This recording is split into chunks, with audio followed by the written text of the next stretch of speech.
Bonjour chers téléspectateurs, et on est de retour dans la causerie du midi pour un thème tant attendu. Je rigole déjà. Alors chers téléspectateurs, si vous êtes à la maison ou au travail ou où que vous vous trouviez, ouvrez vos chakras, ouvrez vos esprits. C'est le moment de découvrir le thème du jour de la causerie. On le sait, en Afrique plus qu'ailleurs, les pratiques mystiques et les superstitions sont prises très au sérieux, et ce depuis le début des temps. Mais avec l'arrivée de la religion, ces croyances sont parfois remises en doute, sont parfois cachées. Sauf que voilà, des pratiques continuent de perdurer en Afrique, en Guinée. Mais vous nous connaissez, dans la causerie du midi, il n'y a pas de tabou, on parle de tout. Et justement, aujourd'hui, on a consacré ce numéro sur les phénomènes titrés superstitions et croyances mystiques. C'est tout de suite. Alors, c'est parti pour une séance spéciale découverte dans la causerie du midi.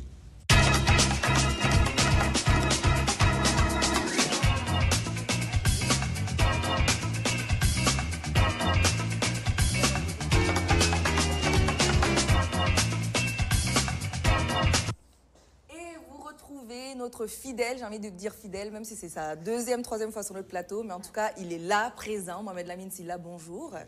Prêt à parler de tout ça, là, les superstitions. Toujours là pour causer. Toujours là pour causer. Merci d'être là. Merci à vous aussi. Voilà. Et en appui à Mohamed Lamine Sylla, justement, on a aujourd'hui Jacques sur le plateau de la causerie du midi, qui est quelqu'un qui a un lien particulier avec les croyances de la forêt, si je peux dire ça comme ça, et qui a bien accepté de venir nous renseigner sur quelques aspects du thème du jour.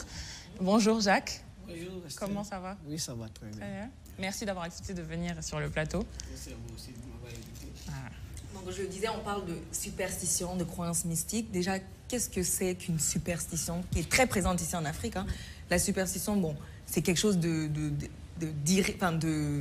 subjectif, on est d'accord? C'est quelque chose qui, je pense, qui vient pas de la science, quelque chose qui se perdure d'année en année, de génération en génération. Il y en a beaucoup en Afrique, il y en a beaucoup en Guinée. Est-ce que vous connaissez quelques superstitions qui reviennent en Guinée?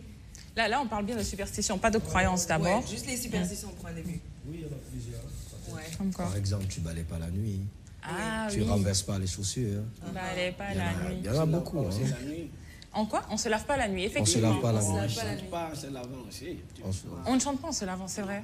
Ah, celle-là, je la connaissais pas. Si. Mais pour la superstition de ne pas se laver la nuit, est-ce que ça concerne les hommes aussi? Parce que moi, généralement, on dit que ce sont les femmes. Ah bon, les hommes aussi? Ouais. À partir de quelle heure, par exemple? Genre 22h? 19h. Dès le crépuscule. Ok.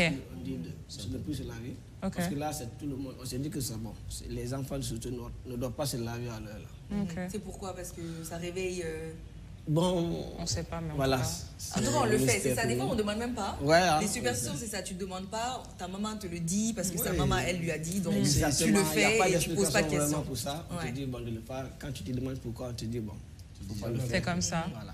Ça m'emmerde hein, quand je demande pourquoi, tu me dis pas pourquoi. Mais à la fin, j'ai compris que c'est une sorte d'éducation en fait. Ok. C'est une façon d'éduquer les enfants. Parce que la plupart du temps, c'est aux enfants qu'on dit on fait pas ci, on fait pas ça. Ouais, c'est vrai. Vous comprenez? Et je pense que c'est pour nos parents, nos anciens en fait, c'était une sorte d'éduquer en fait les enfants surtout.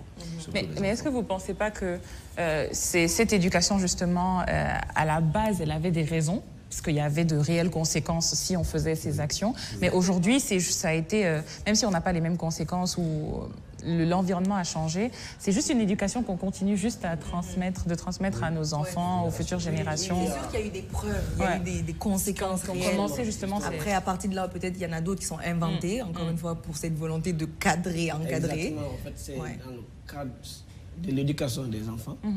Parce que je me rappelle, ma maman disait, son papa c'était un chasseur, à chaque fois qu'il venait de la brousse, il disait qu'un enfant n'a pas le droit de regarder dans un sac fermé. Bon, ça trouve qu'il a envoyé ce qu'il a eu de la brousse, donc il ne veut pas que ses enfants découvrent ça. Donc il dit, non, un enfant n'a pas le droit d'ouvrir un sac qui est déjà fermé et regarder dedans. Souvent, c'est basé sur la peur aussi. Exactement. Il ne faut pas le faire parce que souvent, il y a des conséquences négatives. Moi, je me rappelle, on me disait, il ne faut pas que tu reçois un parfum ou une chaussure d'un homme, sinon vous n'allez pas vous marier. C'est vrai. Et Ou même alors si on j'y dit... crois pas, mais je le fais pas. Mais on dit par exemple, n'offre pas de chaussures à ton mari, Ou n'offre pas de parfum à ton mari. Si tu lui donnes la chaussure, il s'en va. Si tu lui donnes un parfum, je ne sais plus, il doit te retourner de l'argent. Je crois aussi qu'il y a un aspect qu'on oublie, c'est l'aspect religieux. Okay. Il y a beaucoup de liens entre les superstitions et la religion, par exemple. En religion, par exemple, on te dit que chaque vendredi, quand tu vas à la prière, le chemin que tu empruntes, c'est pas sur le même chemin que tu dois retourner. Ça, dans les superstitions, on le dit en fait. Mais quand tu analyses, même si on ne te dit pas le pourquoi, par exemple, si tu prends le côté religieux, c'est un peu plus pour se cacher de ses ennemis en fait. Quelqu'un qui sait la route que tu empruntes. Par exemple, tu quittes ici pour aller à Mbala et les routes que tu empruntes tout le temps, il sait où il peut t'attraper, où il peut t'atteindre en fait. C'est plutôt éducatif que refuser des choses aux gens, je crois. Pour moi, à mon avis, c'est plutôt éducatif. En gros, on va dire que la superstition africaine, c'est vraiment de la méfiance un peu, ou de la prudence, on va dire. Parce que aussi, il y a la superstition, on va dire, style européen, tu vois.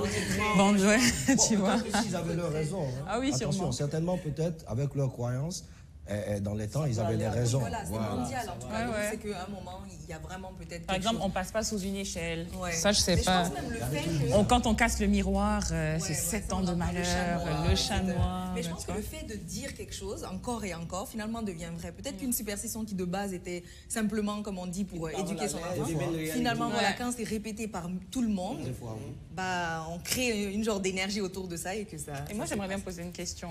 Qui est superstitieux sur ce plateau? Bon, moi, sincèrement, je crois à ces choses. Ok. Ça m'est arrivé, quand j'étais sur la moto, on m'a dit, quand tu cognes un animal, c'est-à-dire que ce soit le chien, le canard, tu ne dois pas t'arrêter. Okay. Alors, moi, j'ai cogné le chien et je me suis arrêté pour voir ce qui est arrivé. Alors, il y a les gars qui m'ont dit non, en sous. Bon, je ne comprenais pas très bien ce qu'on m'a dit. Il a tiré. Bon, moi, je ne comprenais pas ce qu'il voulait dire. Après, il y a un monsieur qui s'est arrêté, il m'a dit, ça veut dire de ne pas t'arrêter. Quand tu cognes un chien, tu ne dois pas t'arrêter. Parce que, après, ça sera un être humain que tu vas cogner en coup de route, quoi. Oh, ok. Tu vois un peu, et sincèrement, et bon, il y a d'autres qui m'ont donné. Après, je suis arrivé au travail, j'ai demandé, il y a d'autres qui m'ont dit oui, c'est vrai, ça m'est arrivé. Il y a d'autres qui ont parlé des histoires qui sont vraiment arrivées quand ils se sont arrêtés pour voir ce qui est arrivé au chien. Ok. Alors, mais toi, est-ce que c'est des choses qui t'ont arrivé? C'est pour ça que tu y crois? C'est pour ça que tu es superstitieux, c'est que tu as vu des choses comme ça se réaliser? Non, ouais, beaucoup. J'ai vécu avec les gens qui m'ont expliqué des histoires. Moi, personnellement, ça ne m'est pas encore arrivé. Et je ne veux pas que ça m'arrive. Donc, tu fais attention. Voilà. Mais là, ça aussi, c'est notre superstition. Oui, c'est exactement. On est piégé, en fait. Il n'y a pas d'issue. On vit dans un monde de superstition. Et toi, du coup? Non, ça change d'habitude. Hein. Comme je l'ai dit, à la base, c'est l'éducation, en fait. Toi, tu es superstitieux? Oui, beaucoup. Sur beaucoup de choses, par exemple. D'accord. Je ne sors pas de chez moi sans faire certains trucs. Ah oui. Il y a des chemins, par exemple, si je les emploie une seule fois et que je trouve que c'est du malheur ou bien il y a quelque chose qui ne me plaît pas, je n'emploie plus ces chemins. Ouais.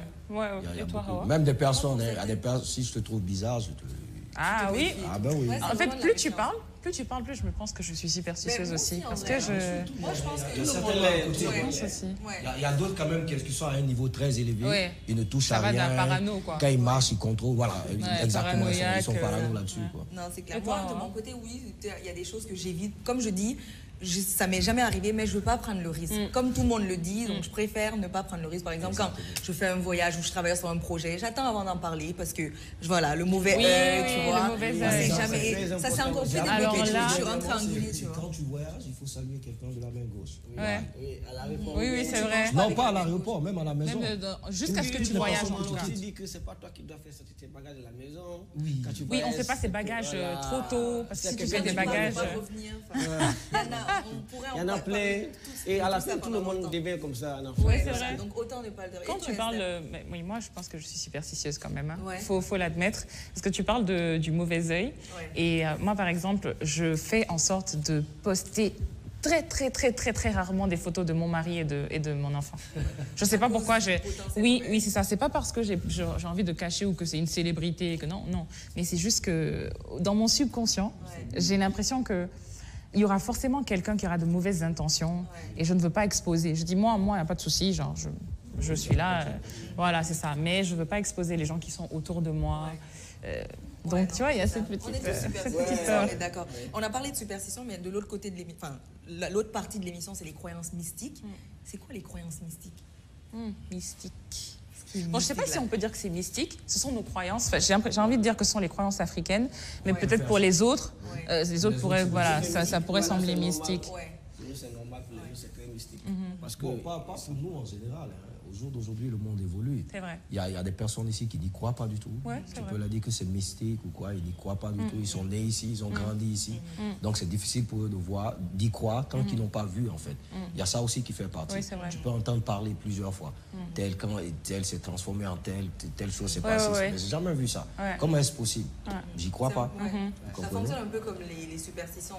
Finalement, c'est l'idée générale que tu décides de croire, pas parce que tu as vu, mais parce que tout le monde en parle, tout le monde le dit. Et souvent, c'est des gens plus âgés que nous, c'est des aînés qui ont vécu des choses et tu te dis, bah, ils sont crédibles, quoi, finalement. Non, à la différence, il faut faire la part des deux. Hein. À la différence, je crois que les superstitions, c'est comme on l'a dit au début, c'est plutôt une façon d'éduquer, en fait. Effectivement, les croyances, c'est complètement quelque chose de différent.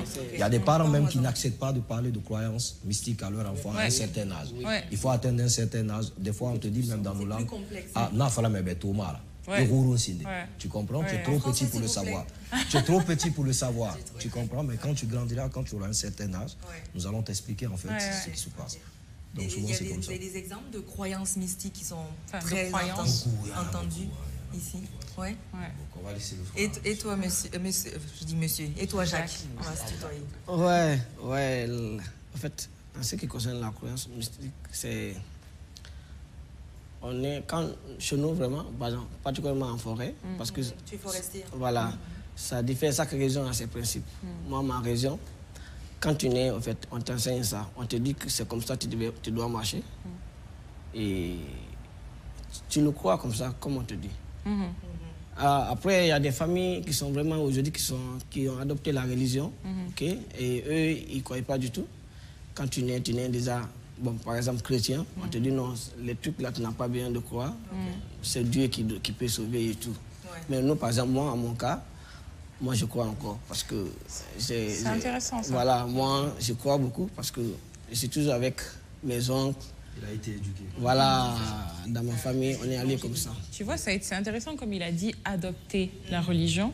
Parce que c'est vrai qu'il ne faut pas oublier que de base, c'est ça, de base, les Africains avaient leurs propres croyances, leurs propres coutumes, qui étaient, on va dire, si on doit parler de religion, c'était ça notre religion, c'était ça. On avait des secrets, on avait des choses qu'on se faisait passer de génération en génération. Et après, quand la religion est arrivée, il y a eu une sorte de clash, un peu.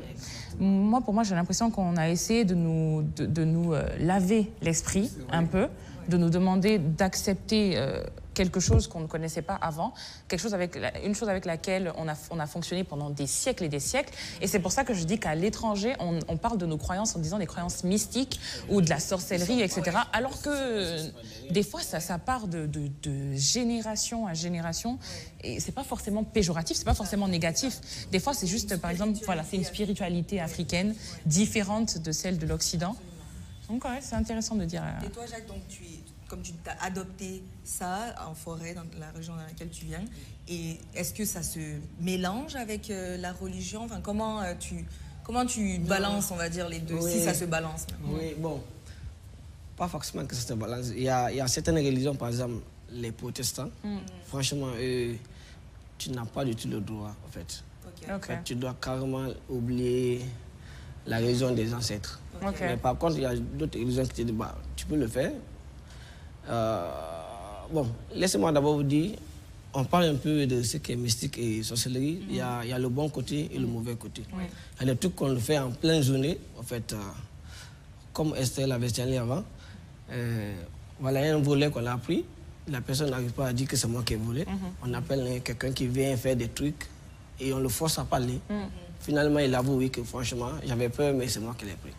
Mais il y a le côté noir aussi qu'on le fait. Ça, c'est pas en présence de tout le monde. Donc, on essaie de faire ça avec des personnes qui sont très particulières. C'est pas tout le monde qui doit être là-bas. Si tu n'es pas initié et tout. OK? Alors, je reviens encore en disant, moi, par exemple, je suis chrétien, catholique. Mais cela ne m'empêche pas vraiment d'aller encore vers mes ancêtres, de revoir comment ils vivaient, d'accepter ce qu'ils étaient. Parce que je ne peux pas carrément faire d'eau à ma culture.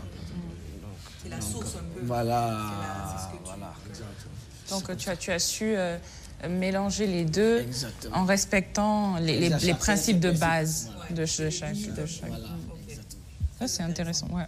Parce que c'est vrai qu'à Conakry même, c'est pas vu de cette même manière. J'ai l'impression que c'est pas même approché de cette même manière. Que souvent c'est péjoratif, que souvent c'est pointé du doigt. On parle de maraboutage qui est un peu... Enfin, je sais pas où la religion place le maraboutage.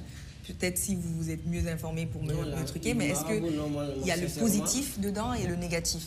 Bon, il y a le positif pour ceux qui croient à ça, mais sincèrement, bon, je crois que dans toutes les religions, ça c'est interdit. D'aller voir quelqu'un qui peut te parler de ton avenir, non.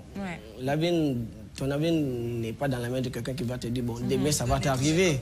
Voilà, donc c'est Dieu seulement qui doit te dire ça va t'arriver. Mais puisqu'il ne peut pas te dire, il peut arriver aussi qu'il y a des signes que tu reçois, mais il ne va pas carrément te dire que demain là, tu vas faire ça.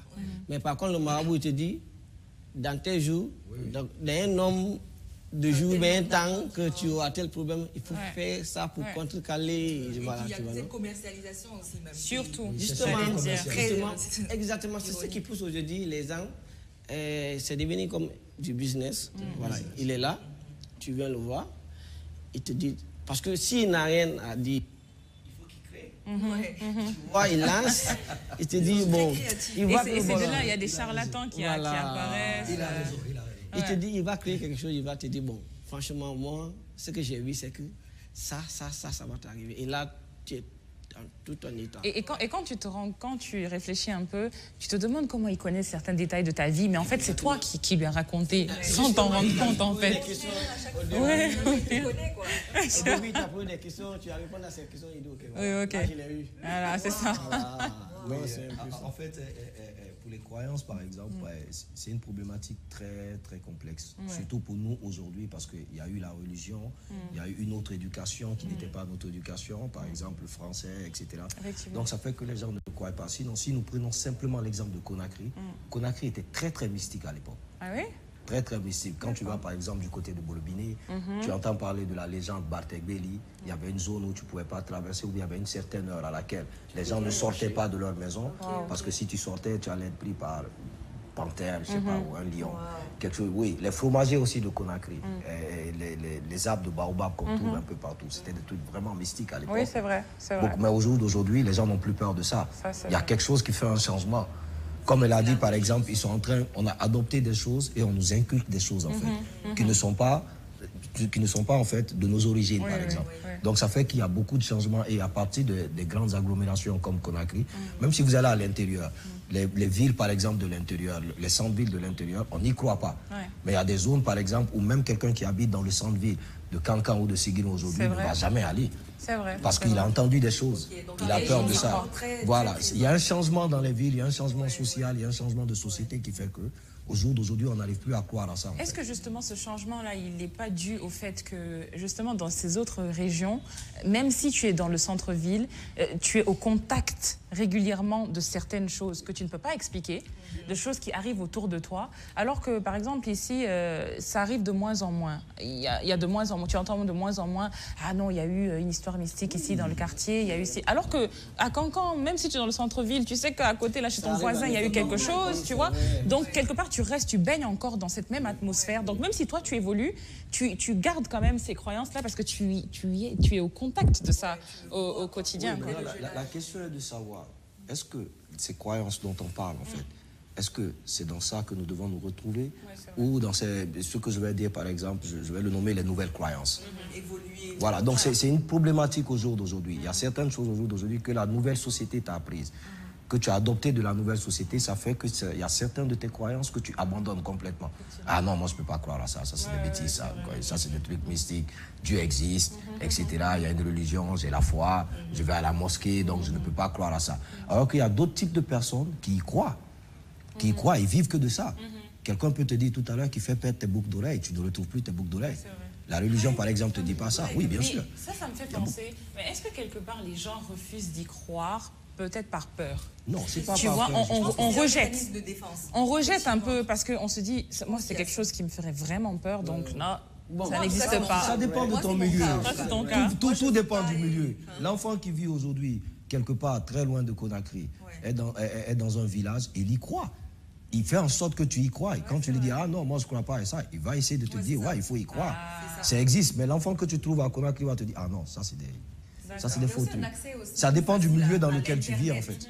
Ici à Conakry, c'est plus facile qu'à Sigiri peut-être d'avoir accès à l'Internet et ça normalise et ça banalise même. Je me rappelle une fois, il y avait une vidéo qui tournait, qui s'est passée à Conakry d'une sorcière, d'une femme qu'on voyait flotter ou je sais plus trop. Et c'est passé sur les réseaux sociaux tellement de fois que j'ai même osé regarder, alors que d'habitude j'ai peur de ce genre. Et je pense que l'accès à l'Internet, les réseaux sociaux, les conversations autour de ça, alors que peut-être en région c'est un peu plus sacré, c'est un peu plus caché, ça se fait la nuit. Enfin, peut-être que ça aussi ça joue en plus évidemment de la religion qui vient un peu délimiter les choses. Et puis bon, peut-être que dans la capitale aussi, ça arrive, mais sûrement les gens refusent aussi d'en parler.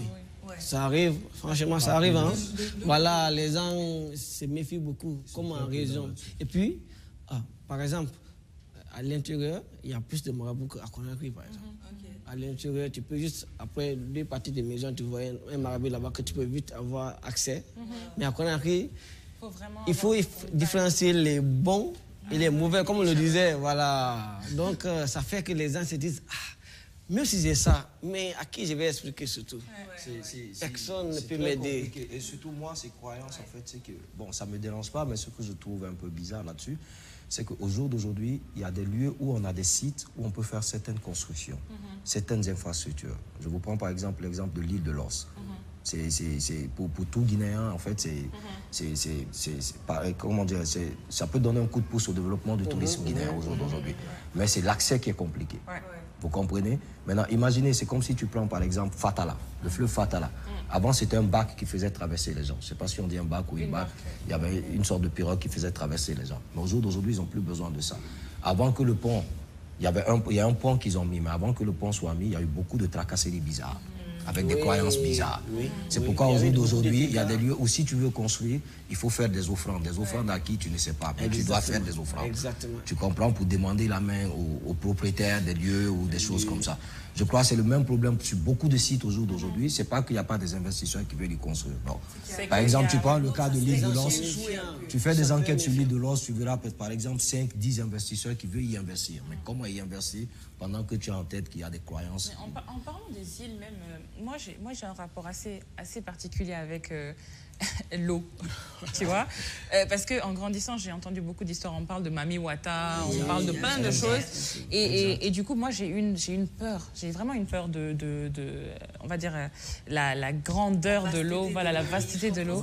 Et c'est pour ça que généralement, quand dans mes groupes d'amis, quand on dit on va aux îles, il faut vraiment que je prenne 2 semaines à réfléchir. Je ne réfléchis pas. Et parce que c'est ça, parce que je me dis, ok, on y va tôt, mais il faut qu'on soit rentré avant une certaine heure, parce que j'ai pas envie que, par exemple, si le bateau, si le moteur se coupe au milieu de l'eau et il est 19h, moi, en fait, parce que moi, l'eau, surtout en Afrique, par exemple, j'ai moins cette peur quand je suis à la plage en France ou quelque chose comme ça. Non, oui, mais que là, en Afrique... Bon, dans la tête, tu te dis qu'il n'y a rien là-bas, je fonce. Vraiment, ce que je me dis, le pire que je puisse trouver, dans ma tête, peut-être que je fonctionne comme ça pour ne pas avoir peur, mais le pire que je puisse trouver dans une eau en Europe, c'est peut-être une baleine, un requin ou quoi, tu vois. Alors qu'ici, là... L'esprit fait plus peur. Exactement. C'est ce qui vient quand tu entends, tu dis, ah non, ça on est en Afrique, tout est possible. Et puis c'est devenu un endroit où on dit, en Afrique, tout est possible. Il faut éviter, en Afrique, tout est possible. Et c'est vraiment vrai, il ne faut jamais dire, non, ça, non. C'est bizarre. Il y a même un groupe sur Facebook, je crois.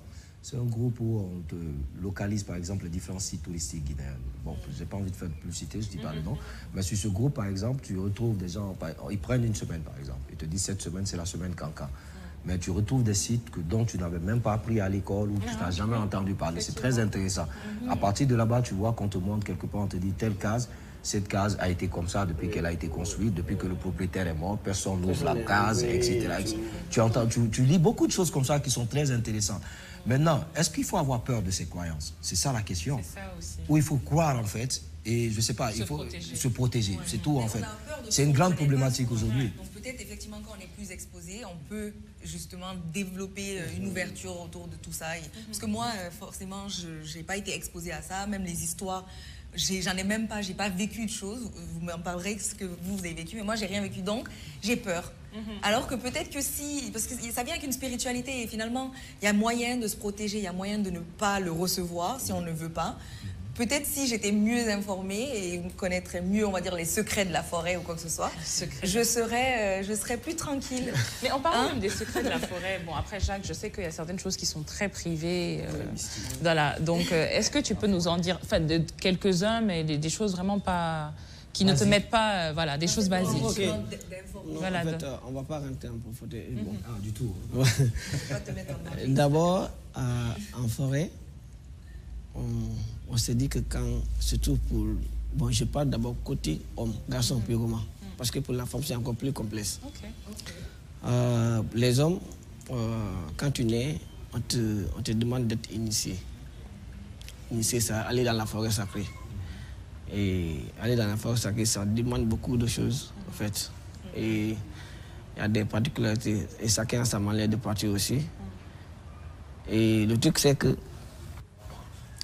avant, on se disait que quelqu'un qui revenait de la forêt sacrée avait une éducation incroyable. Parce que certains passaient 7 à 10 ans là-bas. Oui. Et puis... 7 à 10 ans passés dans la forêt sacrée. Ouais. C'est l'initiation. Voilà, l'initiation. Et il y a d'autres qui apprenaient beaucoup de choses. Il y a d'autres qui devenaient des hommes de métier.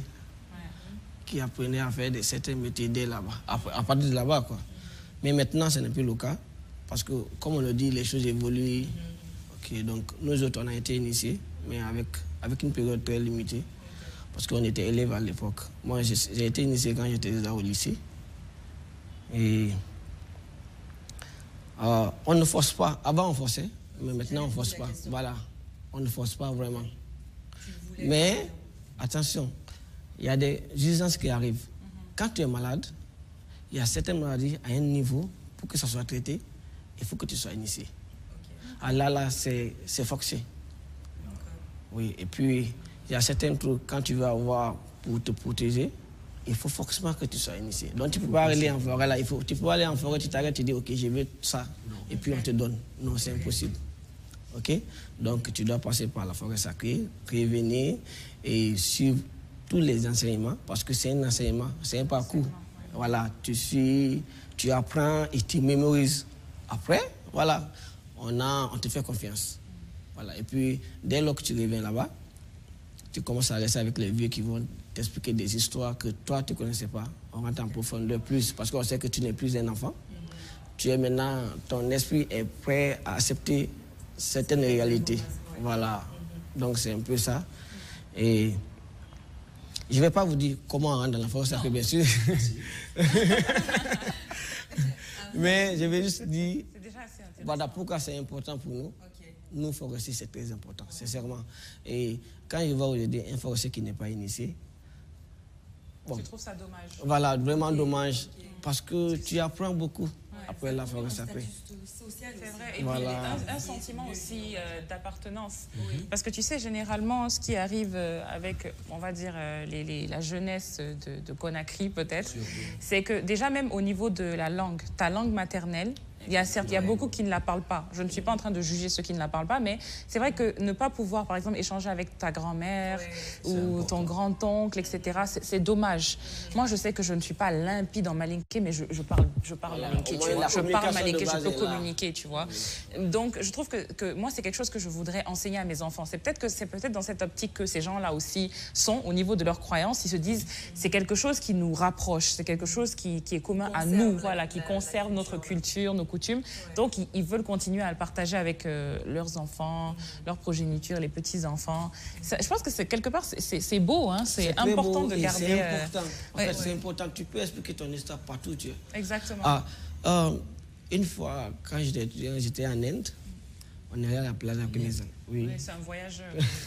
Pas le voir comme ça. Pour étudier la sorcellerie. Non. Ça, c'est pas de la sorcellerie, leur initiation. Bon, quand on parle d'Inde, on est dans un thème. Bon, non, il était en Inde pour un projet personnel. Voilà, pour un projet d'études. J'étais allé faire mon master. Alors, nous sommes allés à la plage avec des amis. Quand j'ai enlevé mon habit, c'était incroyable. Waouh, c'est comme si tout s'était arrêté d'un coup. Alors, notre professeur qui nous a conduits m'a invité. Je me suis assis. Alors, tous mes amis, d'abord, j'étais le seul noir dans la classe. On était plus de 600, j'étais le seul noir. Donc, ma présence était automatiquement signifié. Et mon absence aussi, c'est la même chose en fait. Donc, on a appelé toute la classe. Et puis, ils ont commencé à me poser des questions. Pourquoi ça, c'est sur mon corps? Ça sert à faire quoi? Bon, mais j'étais obligé de les mentir. Oui, voilà, j'étais obligé de monter des histoires. Parce que l'Indien aussi, l'Indien est carrément comme un Africain. Voilà. Donc, eux aussi, ils aiment vraiment apprendre des autres. Surtout quand ils disent que ça concerne ta culture. Voilà, ils veulent savoir pourquoi tu l'as fait.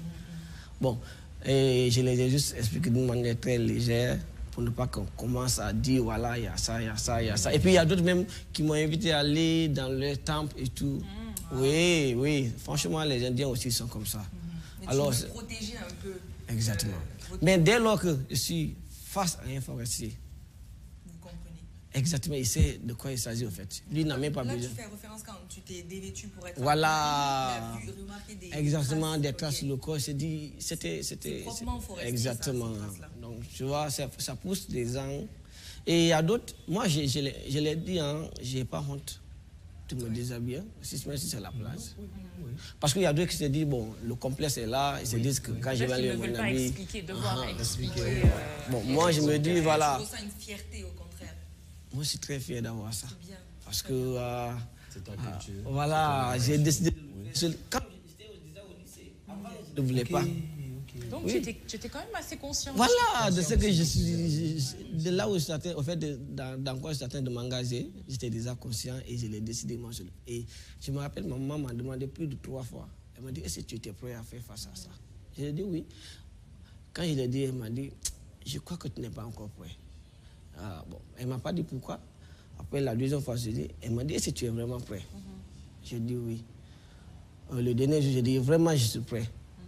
Elle m'a dit, ok, si tu es prêt, moi je suis prête pour toi. Tu peux aller. Ah oui, justement, les femmes, elles participent dans ces oui, les femmes, bien sûr. Il y a aussi pour les femmes qui est encore plus dangereux que pour les hommes. Qu'est-ce que tu veux dire par dangereux? Vous voulez aller? Non, il faut être présent. C'est encore plus complexe à expliquer. Non, c'est encore plus complexe, non. Pas que je ne rentrerai pas là-bas. À moins que je vais juste dire que la forêt sacrée pour hommes et la forêt sacrée pour femmes, il n'y a pas de débat. C'est très différent.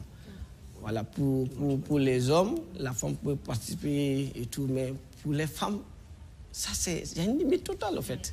Tu sais où tu dois t'arrêter. Voilà, donc on ne peut pas jouer avec ça. J'ai tellement de curiosité, j'ai tellement de questions, mais bon, je me retiens un petit peu. Surtout par rapport à... Tu me parlais des traces sur les bras. J'aurais tellement voulu en savoir plus, mais je respecte cette volonté de protéger, tu vois, cette culture-là que vous avez. Maintenant, moi j'ai une autre question à se poser. Par exemple, à M. Jacques qui a été initié, par exemple. Est-ce qu'il n'y a pas un autre modèle, par exemple, à développer pour que les gens soient conscients réellement de cette existence. En fait. Parce que je crois que c'est ça le problème. Le changement socio-culturel fait qu'on perd beaucoup de choses, même dans la culture.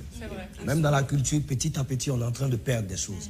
C'est parce que peut-être le mode d'éducation qui était avant ne marche plus maintenant. Il faut adapter ce monde au nouveau monde, en fait. Voilà, par exemple, on te dit, il y a des plaques qui sont partout que non, les femmes ne doivent pas être liées à ça. Et là, dans la forêt, on te dit que non, c'est bon pour une femme. Tu vois comment c'est contradictoire. Et à la fin... Voilà, il y a une grande contradiction. Voilà.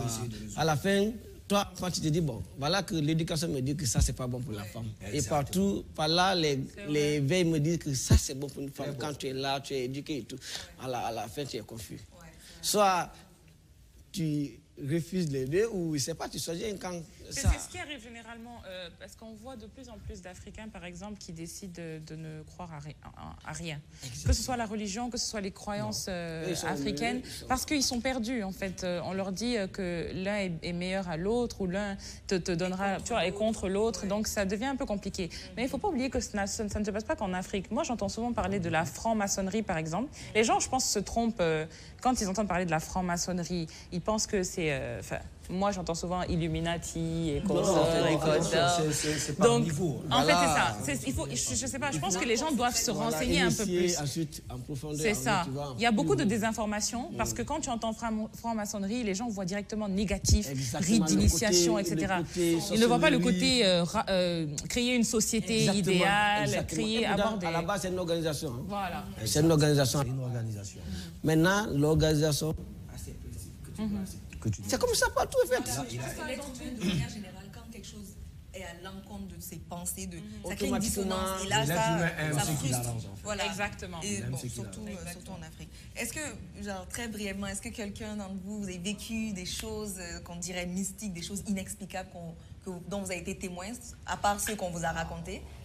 Après, si vous n'êtes pas à l'aise d'en parler... Non, c'est pas, en fait... Sincèrement, je ne trouve pas que ce soit très complexe de parler de ça. Tu l'as vécu et s'ils savaient que tu n'étais pas seul, bah, ce n'est pas la peine de faire des gens... Bon, parce que je me rappelle quand j'étais à l'école primaire, je faisais l'examen, je préparais l'examen, on partait à l'école. Il y a un militaire qui a eu une situation, ils étaient en train de manger ensemble. Ensuite, ça s'est terminé avec autre chose. Bon, nous on passait. Du coup, on s'est arrêté, on voulait savoir ce qui allait se passer.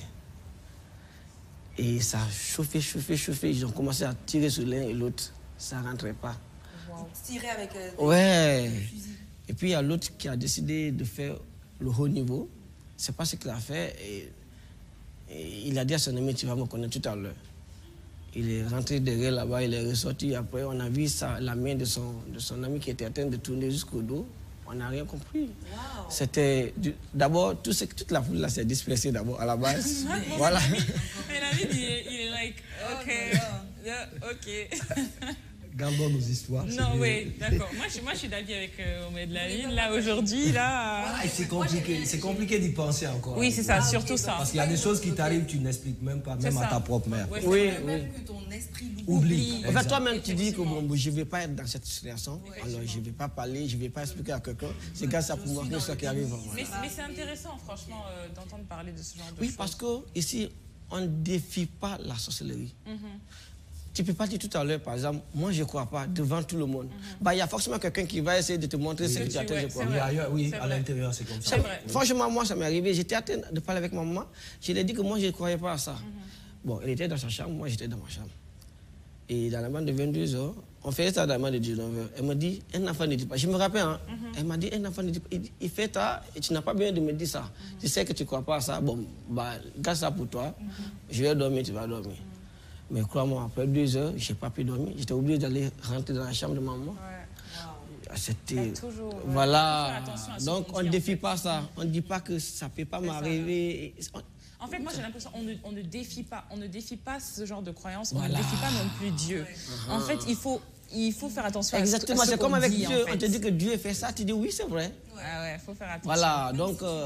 Parce qu'on sait qu'au-dessus de nous, il y a un tout-puissant. Exactement. On ne défie pas, c'est des trucs, tu dis, c'est ça, tu dis oui, c'est ça, c'est vrai.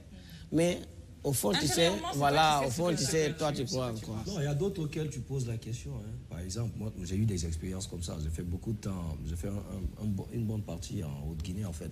Il y a d'autres, par exemple, juste pour charité, tu les demandes, est-ce que tu crois à ça? Il te dit clairement qu'il ne croit pas en Dieu. Il ne croit pas en Dieu, il ne croit pas qu'un jour qu'il sera au paradis. Tu fais quoi sur terre? Non, il croit en ce que lui, il dit, il croit en ses croyances.